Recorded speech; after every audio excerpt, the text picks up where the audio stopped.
देख रहे हैं आप और मैं हूं आपके साथ आयुषी शेखावत। सीधा ले चलते हैं आपको।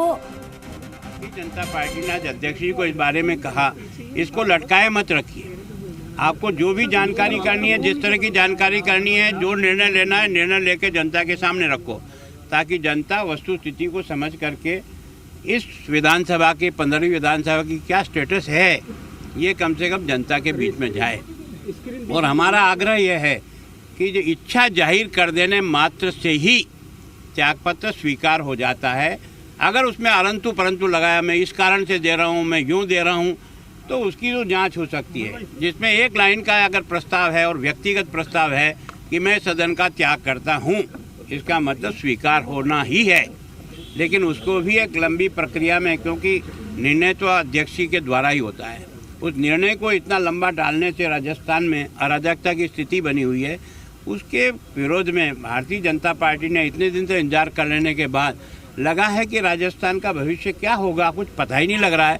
उसके लिए आज आकर के हमने ज्ञापन दिया और अध्यक्ष जी से कहा है इसको बिना डिले किए इसके तुरंत फैसला करिए। स्पीकर क्या बोले? स्पीकर तो वो तो मैं निर्णय करूँगा, मैं ऐसा निर्णय करूँगा जो उदाहरण बने। अब वो मगर निर्णय करो, आप जितना जल्दी हो करो, तो प्रदेश की जनता को मैसेज जाए कि वास्तव में इन 91 लोगों का अस्तित्व क्या है, सरकार का अस्तित्व क्या है। उसमें मंत्री भी हैं, उसमें बाकी सब लोग भी हैं। इसका मतलब सरकार है या नहीं है, यह जो असमंजस स्थिति स्पष्ट हो जाए। आपके पास एक लंबा अनुभव है, इस तरीके के देश में और भी दूसरे उदाहरण आए? वैसे सामान्यतः बोफोर्स के टाइम पर केंद्र सरकार की भी त्यागपत्रों की जो जड़ी लगी थी वो स्वीकार हुए थे।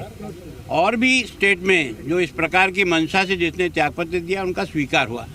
नियमों के तहत ये बात है कि निर्णय जो है ना वो अध्यक्ष जी के द्वारा ही आउट होता है, तो वो निर्णय में जो डिले कर रहे हैं वो डिले नहीं करें। आप इस तरीके के बयान तो रेगुलर दे रहे हो, लगातार पिछले दिनों से आप बयान दे रहे हो। घनश्याम तिवारी जी ने एक प्रेस कॉन्फ्रेंस भी की, उसके बावजूद आज इतने दिन बाद क्यों आया? पहले ही आ जाना चाहिए था।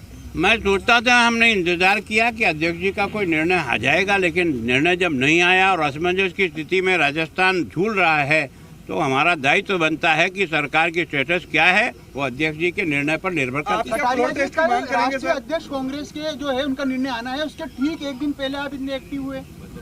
हम तो हमेशा ही एक्टिव हैं, आपने हमेशा देखा होगा। हम कभी ऐसा दिन नहीं आया जब एक्टिव नहीं थे। फ्लोर टेस्ट की मांग करेंगे क्या? देखो, मैं सोचता हूँ इनके निर्णय का इंतजार करते हैं 1-2 दिन, नहीं तो उसके बाद जो भी हमको आगे स्टेप लेना होगा लेंगे। राज्यपाल के पास जाने की गुंजाइश है? अभी राज्यपाल के पास जाएंगे आप? राज्यपाल के पास देखो, रोल का क्लियर या नहीं क्लियर, जब तक निर्णय नहीं आता तब तक कुछ कह सकते हैं। न क्लियर है न क्लियर नहीं है।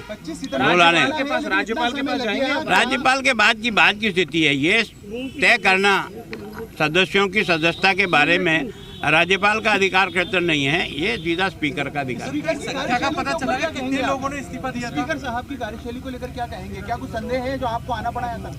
संदेह नहीं है, पर कानून की पालना कराना और कानून के लिए दबाव बना करके उसको निर्णय कराना, ये हमारा धर्म है जिसका हमने पालन किया है।